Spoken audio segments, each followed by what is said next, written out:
Jadi para netizen, para pemirsa YouTube dan juga Facebook yang hari ini malam ini masih setia bersama kami, kita akan lanjutkan dengan set kedua. Master Vikram Sailama berhadapan dengan Master Johan Panigoro yang tadi di set pertama itu posisinya draw. Apa Yusuf ya? Posisi draw. Oke. Nah, malam ini tentu disponsori juga oleh Palemgo, bengkel kopi. Ada juga mahkota ponsel, KONI Provinsi Gorontalo, Percasi Provinsi Gorontalo, KONI Kabupaten Gorontalo, Percasi Kabupaten Gorontalo, dan Percasi Kecamatan Limboto, serta rumah makan Naz Lulu. Ya, rumah makan RAG Prek Naz Kalau tahu lebih Lulu. Faujan. Ya. Oke, kita sudah siapkan Pak Yusuf, sudah siap? Kita langsung mengundang. Kita mengundang para master untuk set kedua. Untuk set kedua, master kita undang Master Vikram Sailama dan juga kita mengundang Master Johan Panigoro. Oke. Pak Yusuf mau diundi tidak? Tidak. Oke. Oh, jadi Pak Master Vikram hitam. Oke. Master Johan di putih. Oke Pak Yusuf, silakan di sini. Saya tinggalkan Pak Yusuf, saya kembali ke sana dan komentatornya juga ada di sana. Pak Saprin, Pak Ajis Ali sudah hadir. Saya tinggalkan kedua master dengan Pak Yusuf untuk memulai. Masih dengan 20 menit Pak Yusuf di set kedua. Selamat bermain.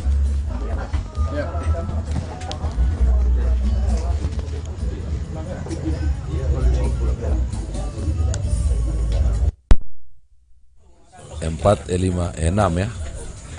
Perancis sih. Oh, mana? F4.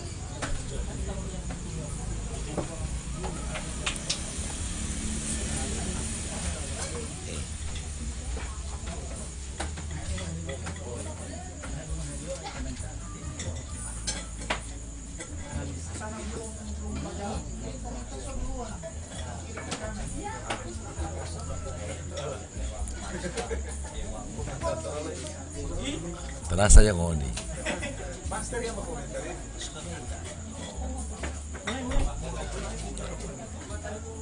Iya, Ustadz ini kayaknya bergantian ya. Kalau tadi Master Vikram pegang putih, Johan pegang hitam, sekarang Master Johan pegang putih ya. Dia mulai membuka dengan bidak raja E4 dan dijawab oleh E6.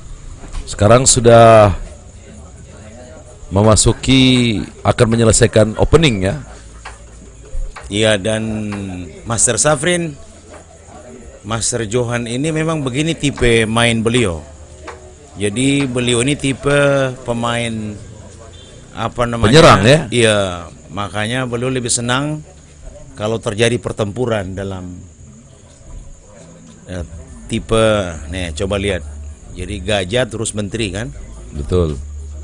Jadi beliau ini tipe pemain tajam. Makanya Tajam. Opening beliau ini E2 E4. Iya. Jadi sebenarnya ini apa putih sangat mendominasi di pusat. Putih sangat mendominasi di pusat dan kita mencoba untuk yang penting dia sudah mengamankan rajanya, kemudian akan memasukkan perwira-perwiranya di apa namanya di basis musuh. Nah, ini tinggal sekali rokali langsung baba. Wow, ini Master Johan mengambil pilihan ya untuk rokade panjang. Ya. Ini artinya bahwa akan terjadi pertempuran hebat ini. Ya. Memang inilah prototipe permainan Master Johan. Betul. Jadi cuma tadi saya sempat tanya waktu di babak pertama terjadi draw, saya tanya jenis pembukaan yang dimainkan oleh Master Johan apa? Beliau mengatakan Bulgaria tak kunci. Saya tanya lagi, kenapa tidak bikin pembukaan Cindy India? Iya, iya. Dia bilang boleh loh.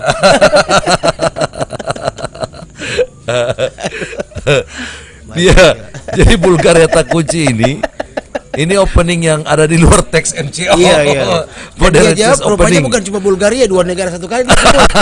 Bulgaria dan Romania tetap draw.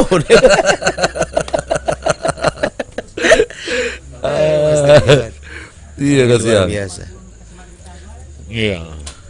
Ini karakter bangunan yang masing-masing melakukan rokade hitam dengan rokade pendek ke sayap raja, kemudian putih dengan rokade panjang ke sayap menteri.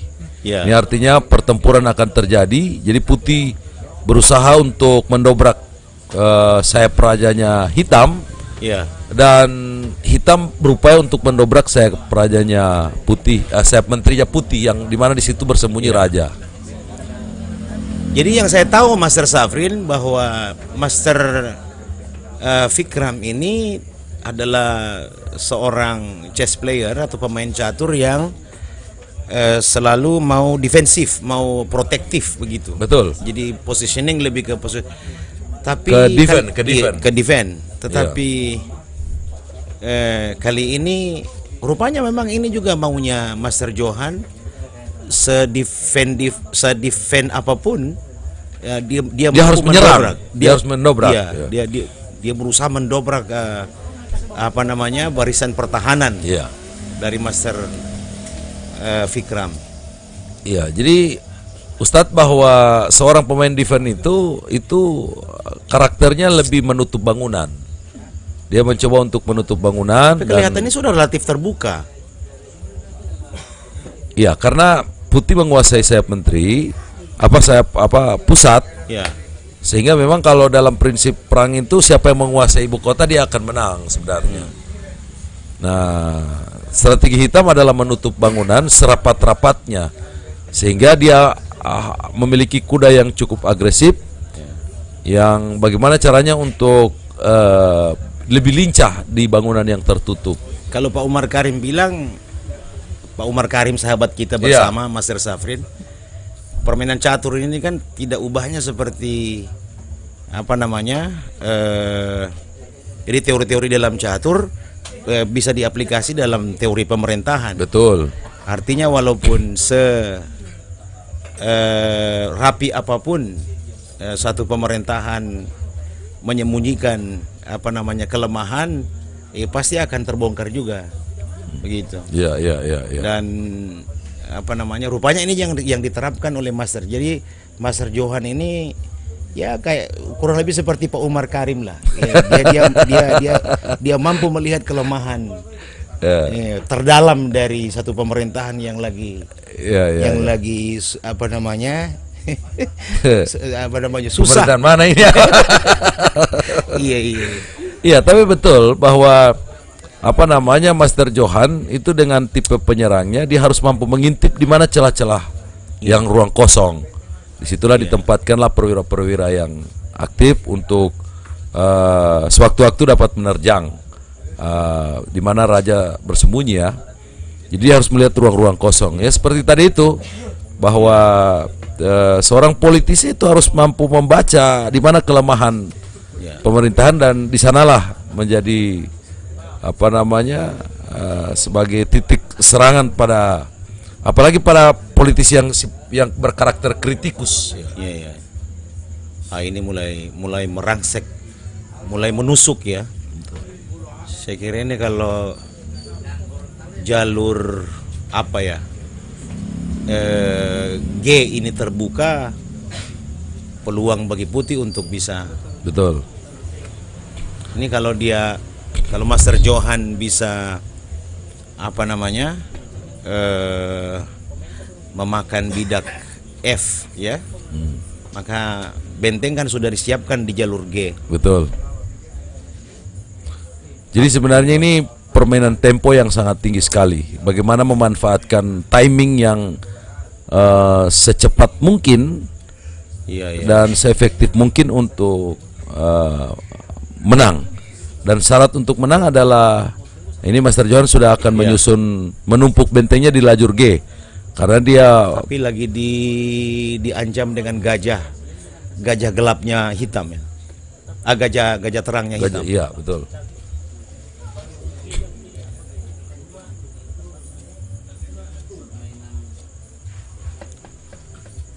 Cukup sengit, jadi hitam terus mendobrak sayap menteri, di mana di situ Raja Putih bersembunyi.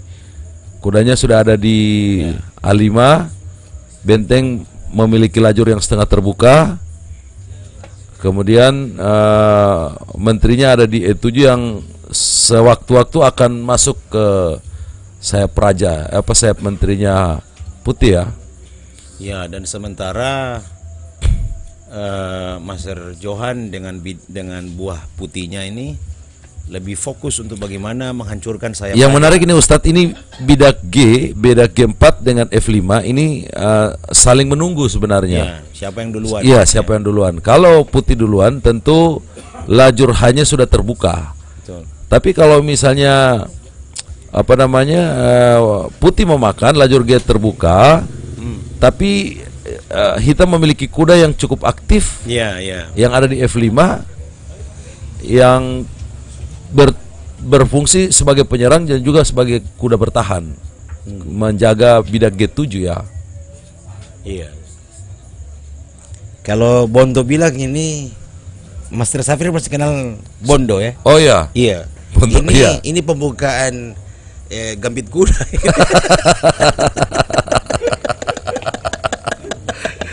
Iya, gambit kuda. Maksudnya ciri khasnya adalah kuda menjaga raja.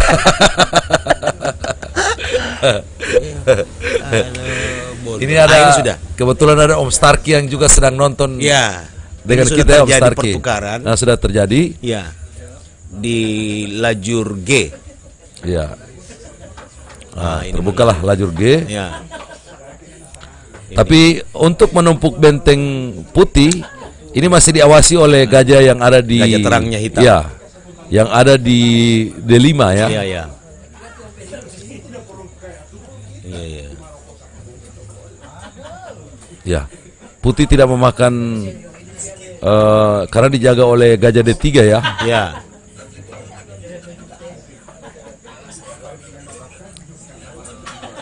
Memang strategi hitam untuk tidak memakan bidak di D3 itu. Oh, ini ada blunder ya. Ini ada blunder. Oh betul. Luar biasa. Benteng ada di C1, di Luar C8. biasa, luar Nah, biasa. ini gajah hitamnya diambil oleh Bukan gajah, menteri. gajah. Oh menteri ya. Menteri bisa dimakan. Oh ya. Ini ada gajah gratis. Pilihannya ada gajah gratis Atau memakan menteri. atau memakan menteri. Nah, tentu kalau pilihan saya adalah menteri. Ya, kalau menteri juga Ustadz itu gajah hitam itu Oh iya, apa dia namanya? bisa, ya dia bisa bunyi ya, Ya, makan. mengancam bidak G7-nya Ya, betul. hitam. Ini ada pilihan, masih berpikir kira-kira kuda ini akan makan menteri atau makan gajah yang Ya, cukup ya. gratis. Kalau menteri, tentu hitam harus mengembalikan menterinya dengan menukar satu perwira lagi, benteng sama gajah. Dan hitam akan menang satu perwira sebenarnya. Sebetulnya kalau dia skak dengan gajah terang ini sudah mati ya. Skak bukan skak mati. Kalau hitam Iya, skak kalau dengan putih gajah ya. terang. Ya, kayaknya harus. Oh, masih ditutup sama gajah D3. Oh, hitam betul, apa namanya? Memakan menteri. Iya, memakan menteri. Wow, ternyata bidak G7-nya dijaga oleh benteng. Ini hitam sudah unggul mutlak ya.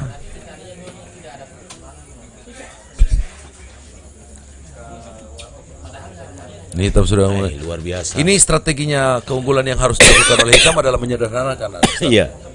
Jadi bagaimana? Ya, karena sudah menang. Ya, strategi untuk menang adalah Materi dan menyederhanakan. ya.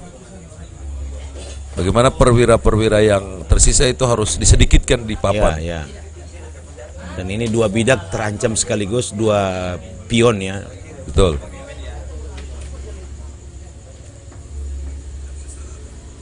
pion di H dan pion di F ya.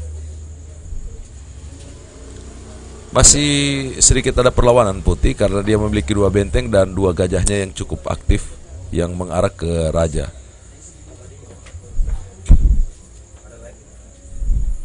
Menteri hanya ditukar dengan kuda ya Ustadz ya? Iya, iya. Jadi Master Fikram memakan menteri dan dengan kudanya beliau, sementara kudanya dimakan oleh. Sebenarnya itu tadi langkah blunder ya, langkah blunder putih yang Ya, tidak mengantisipasi benteng C8 yang sebenarnya sudah satu. Kan ada benteng di jalur C yang Betul. nggak bisa dimakan dengan pion tadi. Sudah satu jalur dengan dengan raja. Dan sebenarnya kalau dalam teknik bermain catur ketika sudah satu sejajar sebaris antara saat perwira lawan dengan raja kita, Ya. itu sudah harus diantisipasi Ya, lebih benar awal. Jadi harus ada namanya istilahnya langkah profilaksis, langkah untuk menghindar lebih awal. Ini luar biasa. Saya kira Permainan Ya. Master Fikram ini hari Ya. ini cukup hebat Ya. ya, cukup bagus. Sengaja bidak F5 ini itu dibiarkan itu untuk agar gajah putihnya tidak aktif, ya. terhalang oleh pionnya sendiri.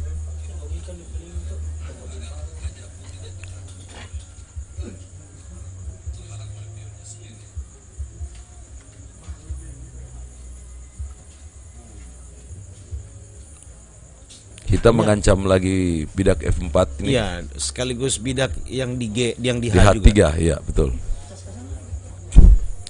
Tapi secara materi ini sebenarnya hitam sudah menang mutlak ya. Iya. Tinggal bagaimana cara menyederhanakan saja. Simplifikasi. Ya, Menyederhanakan saja. menyederhanakan ya. Tinggal diadu-adu aja, Ya. adu besar-besaran harus Ya. terjadi. Makan. Saya kira tinggal itu ya pembelaan, tapi beresiko juga. Nanti dimakan bidak hanya.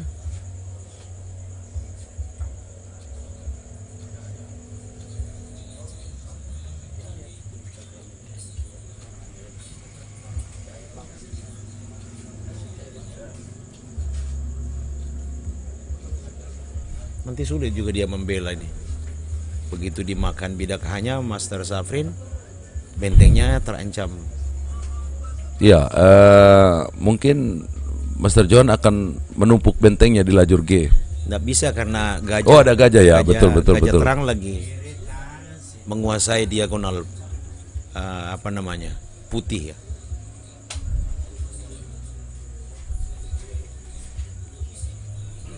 Oh, nggak mau. Ya, masih melakukan cek ya di H6.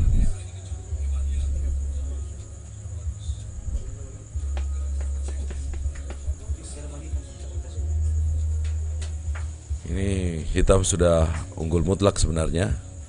Terus putih Ini menarik. ini akan terjadi pertukaran besar-besaran, tapi hitam menang materi cukup banyak ya. Ya, ya. Kalau terjadi pertukaran besar-besaran.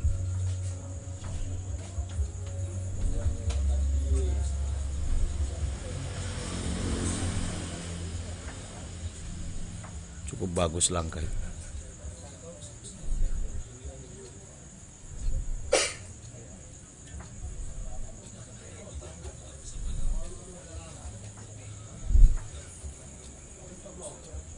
Jadi hitam ini direpotkan dengan menjaga bidak G7 ya. Ya.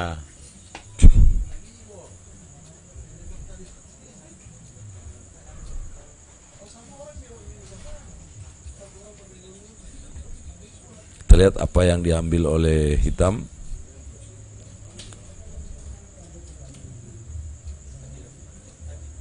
Oh ya, bentengnya diancam.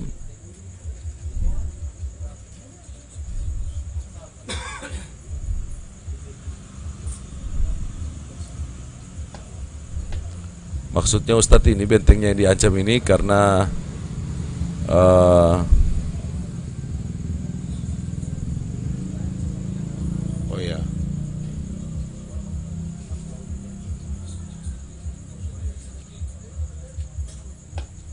kita menginginkan agar benteng ini tidak ada di lajur G sebenarnya. Iya. Masih imbang juga ya, masih sengit ini. Putih masih ada perlawanan walaupun tidak Iya. memiliki perdana menterinya.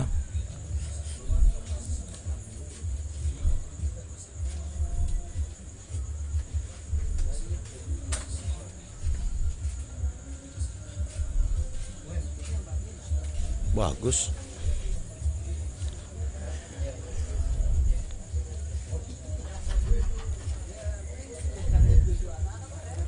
Ini salah satu cara yang harus dilakukan oleh hitam adalah bagaimana gajah hitam, gajah gelapnya putih itu harus dicegah Iya.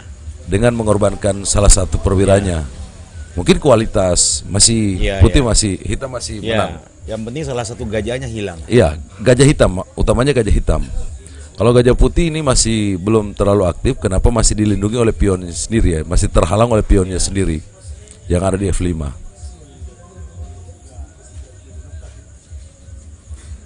Tapi putih juga punya langkah tak terduga ini, Master Safrin, kalau bidak putih, pion putih yang di jalur F ini didorong, Ya. ditukarkan dengan pion hitam yang ada di G. maka ini Bisa membuat Ya. bangunan itu sedikit, jadi gajah terangnya putih ini akan berfungsi dengan sangat baik. iya, jadi gajah yang sangat kuat Ya, sekali ya. Tajam.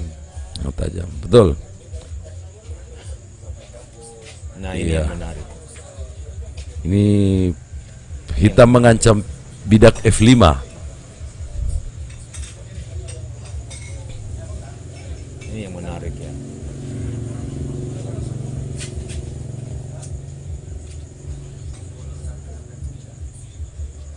F4 maksud saya. Ya.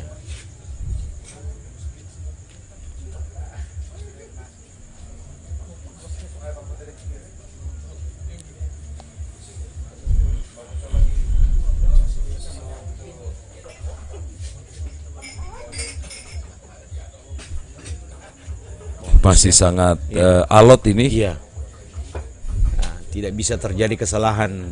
sedikit pun. Iya, sedikit pun. Dan putih masih memiliki 4 perwira yang cukup aktif Iya. ya. Satu benteng hitam dibuat bertahan di benteng Iya. G8 dan tidak bisa keluar dan belum bisa aktif, harus bertugas untuk menjaga rajanya, melindungi rajanya.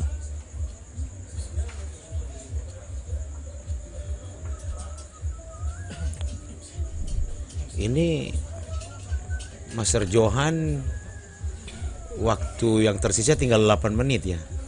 Ya, jadi memang tipe Master Johan ini adalah tipe penyerang. Iya. Tipe penyerang yang attack murni, Iya. yang sebenarnya kekurangan perwira pun bagi dia tidak terlalu bermasalah Iya, sebenarnya. iya, iya. Yang penting dia memiliki perwira yang cukup potensial Iya, untuk bisa iya. membunuh raja. Sangat potensial. Kalau dia memiliki perwira, kekurangan perwira Iya. bagi dia. Coba memang bagi orang yang attack atau penyerang, ini kelemahannya ketika masuk babak ending. Iya, Ketika babak ending dia sudah tidak memiliki lagi pasukan yang cukup kuat untuk bisa benar. memenangkan, karena dia akan mempush Iya. habis-habisnya di babak middle. Iya. Benar. Dan kalau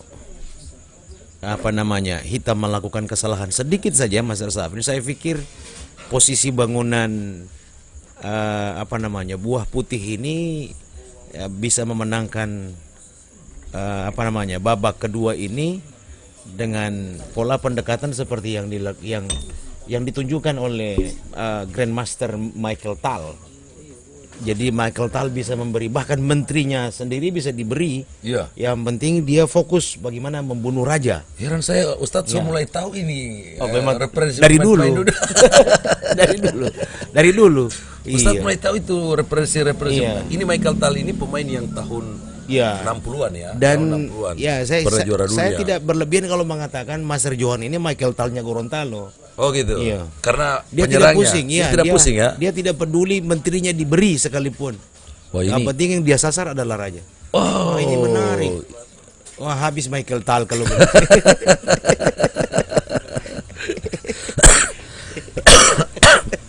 Iya, iya. Ini blunder besar Iya, lagi yang kedua yang Rubuh dilakukan Michael.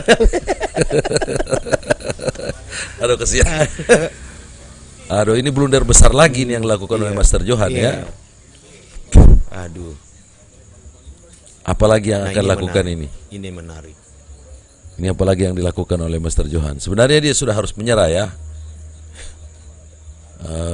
Ini tinggal bagaimana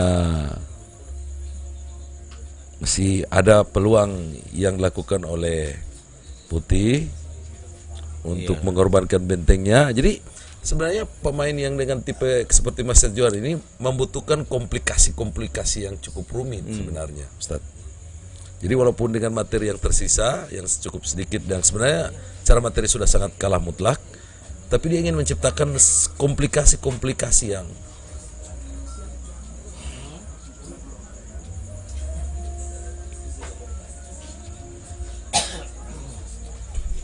Iya, iya, iya.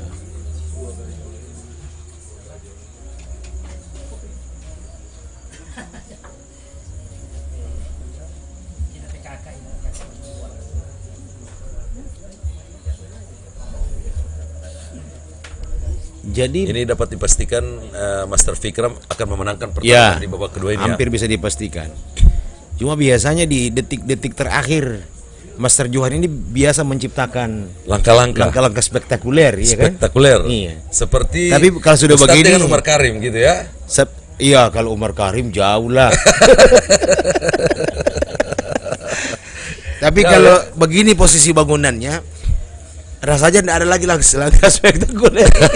Udah mau rubuh ini. Jadi kehilangan imajinasi Iya. sebenarnya karena pasukannya sudah semakin sedikit ya. Iya, iya. Baru dengan bangunan komplikasi yang semakin Iya. berkurang. Iya. Nah, lalu di saat yang sama waktu juga mengalami krisis kan, krisis waktu. Betul. Ini Au. Anda bisa dibayangkan Ustadz, justru biasanya para pemain itu ketika menjaga perwira itu harus dengan perwira. Apalagi di babak sudah masuk Ya, babak-babak yang terakhir. krusial atau Ya. babak ending. Tapi karena Babak ending, tipe Master Johan ini yang cukup ini, raja pun digunakan Iya, untuk iya, menyerang. Iya, iya, iya, iya, iya. Ini karena bentengnya sudah tidak punya tempat strategis maka harus dijaga oleh raja Betul. untuk tetap mempertahankan aroma komplikasi. Iya, iya.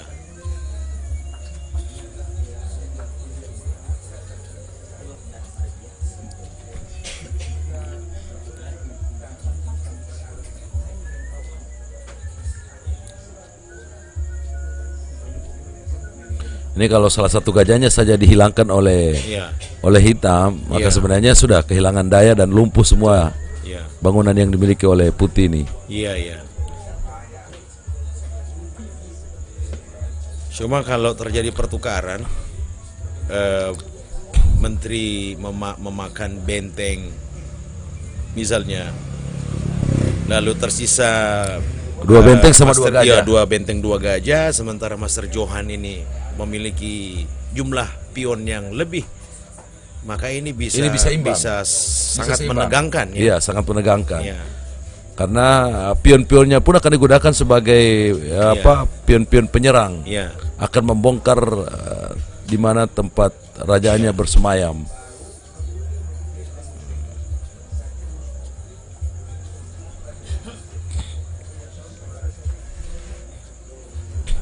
Ini kalau didorong bidak F atau pion F, saya makan saja. Kalau saya makan saja benteng dengan menteri, lalu saya memakan bidak F-nya dengan bidak G. Oh iya iya betul Iya. betul. Karena 2 benteng 2 gajah kan. Tapi kalau 2 benteng 2 gajah dengan keunggulan pion dan pion ini Bisa berbahaya rajanya juga. iya masih bisa berbahaya. Putih masih ada kelegaan, masih Iya. sedikit lega. Sebenarnya salah satu teknik yang harus dimainkan oleh hitam adalah bagaimana satu bentengnya ini harus memukul salah satu gajah yang cukup aktif Itu. bagi putih. Di situ. Sehingga perwira Iya. putih tinggal Iya. benteng sama gajah dan barulah bisa ditukarkan Ya, menteri sama benar. benteng. Iya. Yang penting hilang salah satu gajah. Iya. Ini masih alot ini.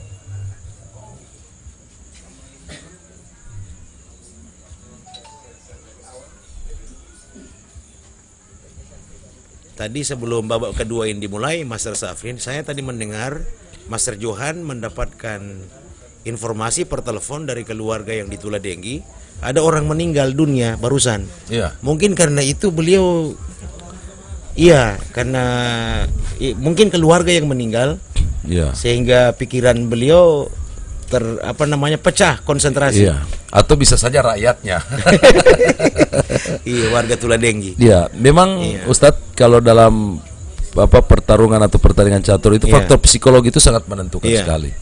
Apalagi kalau Ustadz misalnya mau bertanding kemudian Iya. bakal dengan istri, Iya, nah itu so pasti dapat dipastikan kalah. benar. Apalagi kalau Benar sekali. ini Master John memberi Nggak bisa dimakan bentengnya, kan? tidak bisa dimakan Iya. ya. Ini dengan tujuan dia akan mendorong bidak F ya Iya. kayaknya. Dan ya seperti di pemerintahan juga, Ya. Master Safrin, bahwa ya kadang-kadang pimpinan daerah itu juga terganggu,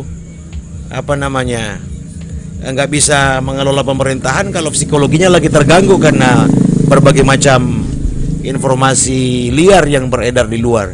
Betul. Dugaan-dugaan ya, masyarakat terhadap 1-2 masalah, ya itu bisa membuat konsentrasi pemimpin di daerah itu terganggu. Iya. Seperti permainan catur saja, kalau lagi bertanding dan pikirannya terbagi, Iya. karena ada tekanan psikologi ya agak susah memenangkan pertandingan. Betul. Iya. Maka ini Master Vikram akan memukul menukarkan salah satu Yang perwira, menukarkan bentengnya dengan salah satu gajah. Benar sekali. Ini langkah hebat ini. Ya. Ini langkah hebat. Ini harus cara salah satunya adalah salah satu gajahnya harus dihilangkan di atas papan. Ini Master Johan ingin membuat komplikasi bidak H2 ini yang melindungi raja, H7 maksud saya. Ya. Melindungi raja ini gajah putihnya harus terbuka, gajah teranya putih harus terbuka dan bisa memukul bidak H2. Ya. Seiring dengan itu dia dapat memukul bidak G7 karena ada gajah gelap putih yang sangat aktif juga. Tapi karena salah satu gajah ini sudah mau ditukar dan Ya. saya kira agak sulit ya, gajah gelapnya putih mundur selangkah ke belakang pun pasti akan dipukul, Betul. akan dimakan oleh benteng. Ya. Jadi memang Ustadz dalam permainan catur ini diterjemahkan dalam kehidupan keseharian Ya. atau apalagi dalam aspek kepemimpinan Iya. bahwa butuh kesabaran, ketelitian dan khususnya seorang pemimpin kepala daerah juga. Iya. Iya. Jadi di tengah-tengah isu yang sangat Iya. kuat tadi yang seperti Ustadz gambarkan, kalau kepala daerah itu cenderung tidak stabil emosinya, kemudian tidak Iya. sabar, ya tentu dia akan terpengaruh oleh isu-isu tanpa harus memfilter isu-isu itu. Iya. Dan bisa jadi langkah yang diambil tuh langkah yang gegabah. Ya. Iya kan? Ya. apa namanya, macam-macam yang bisa terjadi. Sehingga memang yang dibutuhkan adalah kesabaran, ketenangan. Ketenangan seorang pemimpin ya. Ya. Apalagi dalam mengambil sebuah keputusan yang sifatnya apakah ini berpotensi populis atau tidak populis gitu ya. Iya. Tadi saya mendengarkan ucapan innalillahi masalahnya, kan? Oh gitu. Innalillahi wa inna ilaihi rajiun. Sambil beliau bertanya, sudah meninggal? Iya, barusan meninggal kata. Ya. Bisa saja itu salah satu faktor yang dapat mempengaruhi psikologi ya. Iya. Ustadz, juga kemarin kita mendengar kabar Ini duka. saya kira ini sudah tinggal 26 detik ya. 20 itu. Ini. Johan Master punya Johan waktu menukarkan gajah putihnya, maka Ini dahsyat, ini luar biasa. tapi Master Vikram tidak memakan gajah putih. Luar biasa ya. Luar biasa. Ini luar hitungan biasa. yang sangat matang. Master Iya. langsung pegang tangan. Ya. Jadi dengan langkah yang sangat Ini cerdas, Master Johan akhirnya give up ya. paksa menyerah ya. Iya. Dipaksa menyerah oleh Master Vikram. Ya. Dan Saya posisi 1,5 Ustadz ya. 1,5 ya. Wah, Master Johan berteriak blunder. Iya. Anton blunder. Ustadz, saya teringat waktu Iya, Petugas di Palembang, Kejurnas. Ustadz. Anton. Jadi sebenarnya Iya. di Kejurnas Palembang itu Ustadz, saya lihat pada saat itu Master Johan waktu itu belum Master Ustadz. Iya. Jadi dia menonton, saya menonton partainya. Iya. Sudah menang Ustadz. Iya. Sudah menang mutlak. Iya. Nah kemudian karena partai sudah menang, maka sebenarnya saya sudah yakin tanpa didampingi pun dia sudah menang. Iya. Saya keluar, Iya. tiba-tiba saya diteriaki dari luar. Anton. Dia panggil nama saya itu dalam kondisi yang sangat tenang, apa saya lihat, Anton.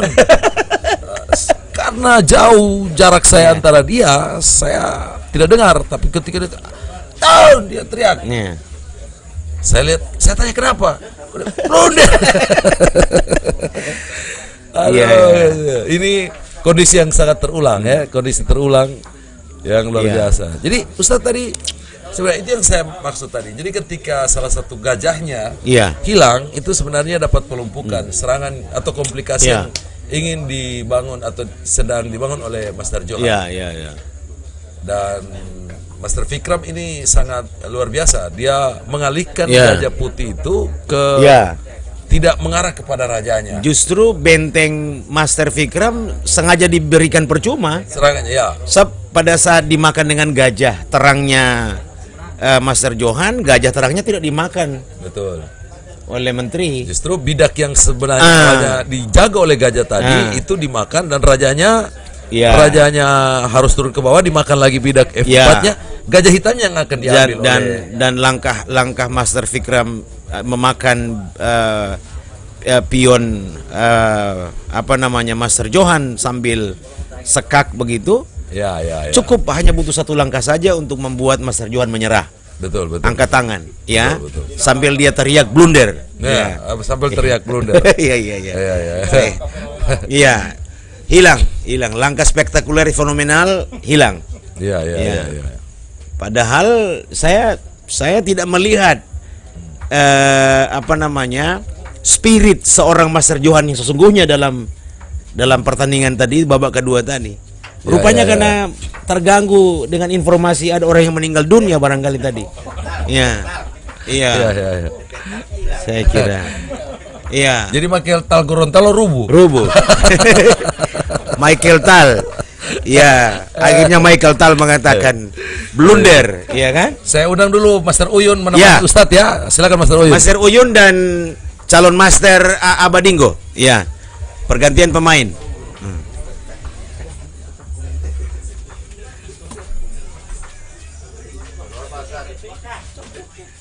Luar biasa itu kasih gajah, baru kemudian tidak makan gajah. Kasih benteng. Tidak makan gajah. Targetnya gajah hitam. Oke, mana Master Uyun?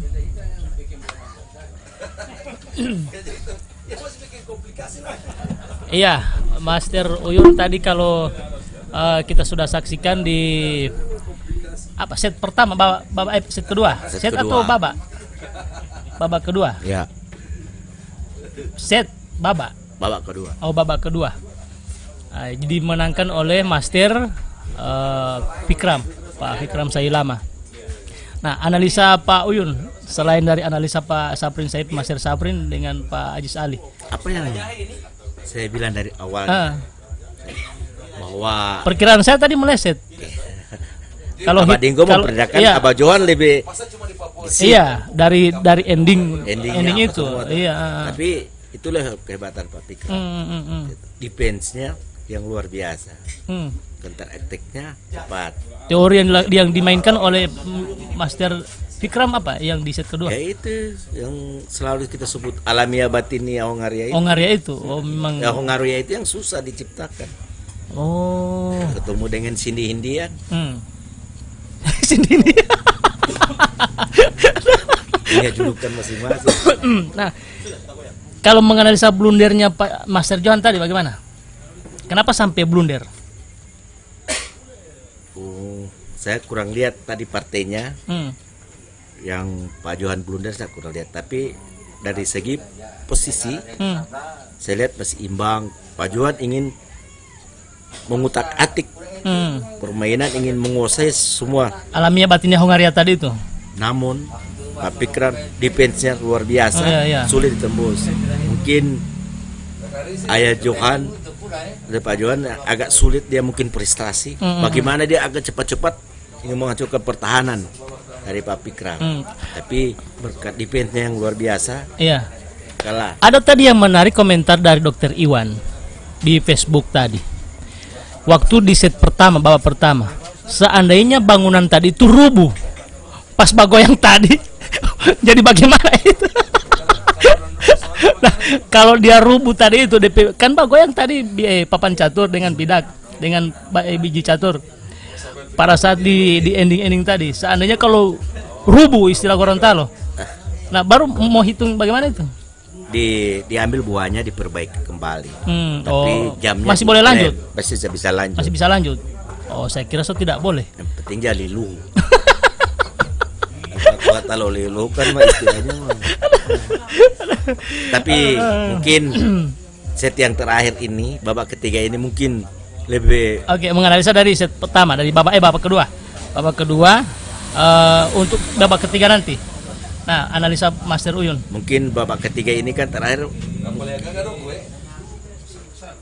diundi lagi ya. Mungkin Pak Johan. Bukan berarti lagi baku tukar biji nih? Tidak, diundi lagi. Diundi. Lagi. Seperti kemarin. Mungkin kalau Ayah Johan pegang putih, dia memang main habis-habisan. Karena dia harus merebut kemenangan. Di babak ketiga ini kan Master Johan harus draw. Setengah poin. Pak Fikram butuh setengah poin. Kalau Pak Johan dia full. Butuh kemenangan. Supaya skor bisa 1,5. Oh, jadi ketika misalnya dia draw berarti tambah.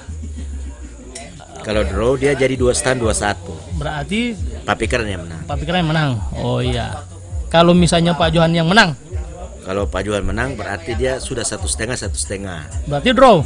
Draw. Nah, berarti ada tambahan lagi. Mungkin babak keempat tapi waktu yang tidak sama. Ya. Nah, tidak sama. Master Uyun, apa manfaatnya atau kekuatan dari ketika misalnya ada pemain catur yang memilih misalnya mendapatkan warna putih? Kelebihan apa keuntungannya? Keuntungannya warna putih itu dia melangkah lebih duluan. Oh, jadi dia keuntungannya dia melangkah lebih duluan. Artinya sudah bisa menyerang lebih dulu. Oh. Nah, kalau dari posisi tadi menganalisa, kan tadi kita hanya menghitung poinnya. Nah, menurut Master Uyun di babak ketiga ini kira-kira peluang untuk siapa yang memenangkan pertandingan? Ya tergantung dari kalau mungkin kalau lihat dari babak ketiga ini strategi Pak Johan akan dia rubah. Ya, dia main lebih gempur, main habis-habisan. Tapi kan Master Fikram juga tentu tidak hanya membiarkan Master Johan bisa memainkan teorinya. Iya, itulah. Kehebatan Pak Fikram defense. Ya, Pak Fikram kalau dia main, kudanya itu bisa lari ke A, ke C sampai dia disembunyikan kudanya. Itu ciri tipikal Pak Fikram. kudanya itu kalau dari awal itu dilindungi. Ya, makanya saya selalu main dengan beliau. Saya cari kudanya duluan. Tapi memang kudanya memang lincah, susah kita cari. Nah, kan Mas Erwin kan setiap pemain itu kan pasti beda-beda. Punya tipikal masing-masing. Iya, yang kedua misalnya dengan dia ada macam saya. Contoh saya misalnya lebih kuat ketika misalnya saya masih menggunakan masih ada kuda atau masih ada gajah. Pasti kan beda-beda orang. Iya. Beda-beda tipe orang. Kalau saya lebih senang unggul main dengan ketika ada gajah. Ada juga ketika gajah saya tidak terlalu penting. Ada juga begitu, Pak Yun. Iya, ada. Ya, itu kan ciri khas karakter masing-masing. Lebih senang dengan apa yang menteri mana? mereka sukai. Karena ada permainan itu kalau pada saat ending terakhir kuda gajah itu kan kuda lebih bagus. Kalau middle dia gajah kuda dengan 2 gajah, 2 gajah masih lebih bagus. Oh, kalau middle. Kalau middle. Oh, jadi kalau pada saat posisi middle, babak tengah itu masih di posisi tengah itu masih enak kalau ketika masih ada gajah. Masih ada gajah. Tapi kalau di ending harus ada kuda. Harus berarti pada saat selama bermain itu berusaha jangan sampai kuda ini bisa hilang. Bisa ditukar. Jangan sampai ditukar. Iya jangan sampai ditukar. Atau ketika misalnya promosi kalau masih ada ini lebih ada kelebihan dari kuda. Pak Uyun. Kelebihan dari kuda harus misalnya kalau di ending itu ke posisi kudanya itu harus ada. Nah itu kuda itu kan dia bisa mengantisipasi semua gerakan dan bisa menutupi, bisa counter attack.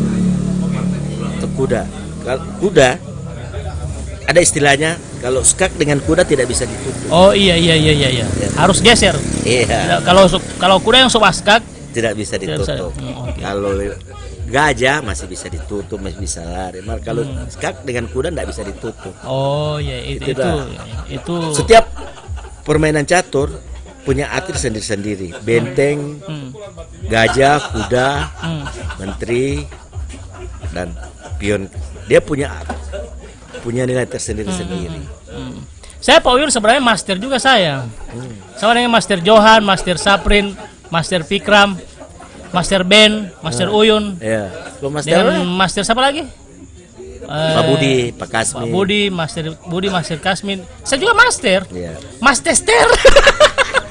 Kita apa ya? Oh luar biasa itu. Tapi kita bersyukur kehadiran live streaming yang dibuat oleh Abadinggo. Iya. Bahwa semakin jelas catur sudah akan memasyarakat dengan live streaming. Ya, insya Allah mudah-mudahan. Ini suatu keseimbangan untuk Percasi. Iya, memang tujuan kami juga melaksanakan ini kan mensosialisasikan catur ke masyarakat. Bagaimana minat masyarakat itu kan ya kita orang tahu kan catur ini hanya orang-orang tertentu yang berminat ini diupayakan ini lebih tersosialisasi dengan cara entertain. Memang catur juga kan olahraga dikenal olahraga murah di mana-mana biar cuma begini di emperan jalan ada orang main catur. Betul. Tapi mereka tidak sadari orang pecatur itu orang cerdas. Ya. Cuma bagi saya begini Pak Uyun, alhamdulillah Percasi provinsi, KONI kabupaten, ini Pak Dr. Irawan, Pak Fikram, Pak Saprin Saipi, kemudian juga Percasi Kabupaten Pak Aswani Musa mensupport kegiatan ini. Apalagi untuk kayak ini Palemgo ya, Palemgo. Jadi Palemgo ini kan salah satu produk Gorontalo, gula aren, dan mensupport juga kegiatan ini. Nah, alhamdulillah juga ada salah satu dealer HP di Limboto, mahkota ponsel. Nah, kalau Palemgo itu ada Pak Roni. Pak Roni. Kalau untuk mahkota ponsel itu miliknya Pak Udin, alhamdulillah mensupport juga malam ini. Pak Dr. Irawan juga alhamdulillah mensupport. Nah, mudah-mudahan ke depan juga ada rumah makan Leluluh. Nazmi ya, rumah makan Nazmi. Nazmi atau Asni atau apa? Bengkel kopi, khususnya Amir bisa menyiapkan tempat. Juga Mr. Pepin ya, Pepin Plan.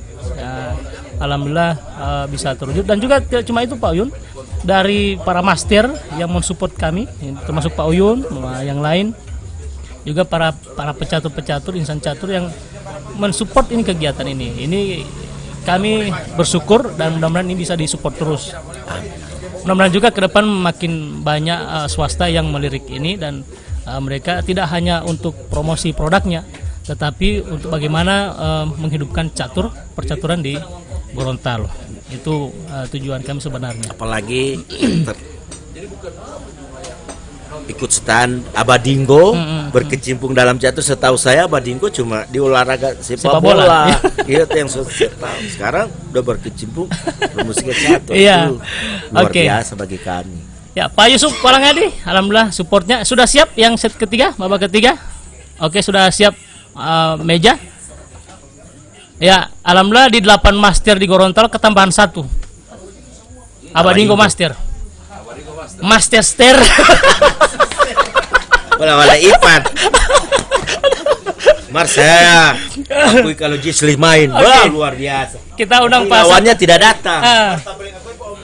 Kalau Apalagi ada Om Polo. Ya. Aduh. eh, Lebih siapa? ceria. Om Pol. Tapi ciri khasnya Om Karim metawa.